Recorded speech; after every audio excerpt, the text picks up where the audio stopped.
Vers l'âge de 4 ans, les enfants ont à la fois besoin d'apprendre à prendre leur place dans un groupe tout en respectant celle des autres.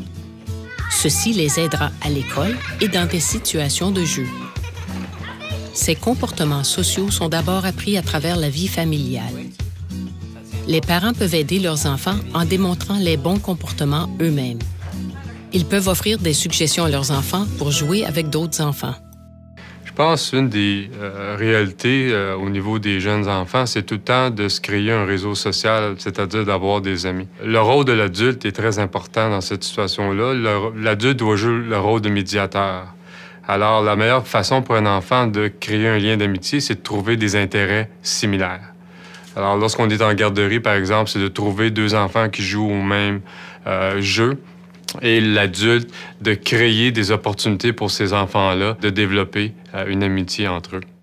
C'est important quand je parle de l'adulte qui joue le rôle de médiateur, ce n'est pas de contrôler le jeu, mais c'est beaucoup plus de faciliter les comportements appropriés lorsque les enfants jouent au jeu. Alors, c'est de partir des intérêts des enfants, les laisser être créatifs dans la façon de jouer, et l'adulte fait juste intervenir pour enseigner des comportements appropriés.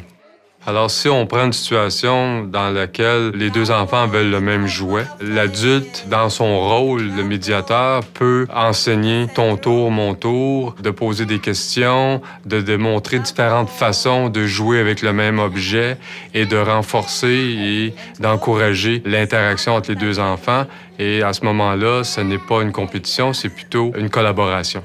Alors, pour le parent, de faciliter un jeu, c'est d'expliquer les règles de ce jeu, les attentes, et par la suite de demander aux enfants « montre-moi comment on joue d'une façon appropriée avec le jouet ».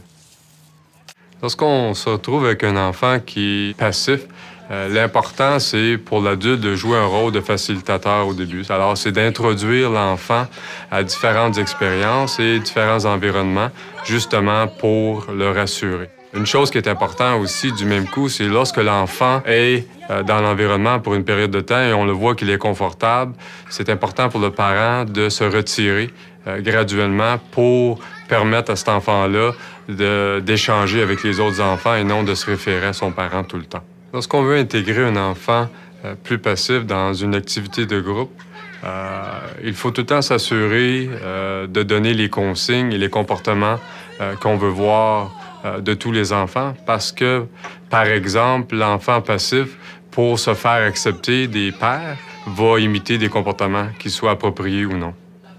Lorsqu'on veut créer une situation gagnante, la meilleure façon, c'est de choisir des profils d'enfants qui sont similaires, surtout si on a un enfant passif. Il faut faire attention de ne pas le jumeler avec un enfant qui est plus excité ou un petit peu plus agressif dans ses actions, parce que de façon automatique, l'enfant passif se fait retirer du jeu. Alors, il faut planifier, choisir des enfants qui ont une personnalité et un tempérament similaire et initier le jeu de cette façon-là.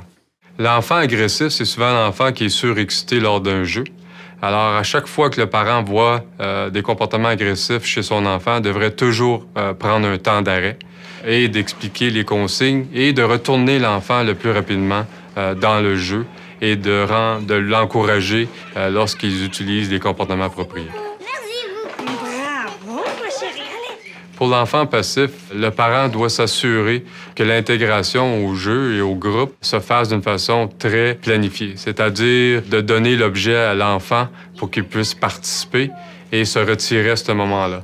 Lorsqu'il y a des moments où il y a un temps mort où l'enfant n'est pas en action, l'adulte peut seulement revenir dans le champ de vision, mais ne pas aller s'asseoir ou intervenir auprès de l'enfant, juste le rassurer. Au niveau de l'autorégulation, une des habiletés qu'on vise beaucoup, c'est l'organisation. Soit l'organisation des idées, l'organisation du matériel pour jouer avec. Alors, le parent, lorsqu'il introduit l'enfant à un jeu ou à une situation, devrait tout le temps donner le temps à l'enfant de trouver ses propres stratégies, justement, pour qu'il puisse développer des compétences qui vont l'aider au courant de sa vie. Les jeunes enfants ont besoin de trouver des façons acceptables de parvenir à leurs fins. Cette autodétermination est une étape importante du développement de l'autorégulation. Les parents peuvent montrer à leurs enfants comment interagir avec d'autres enfants.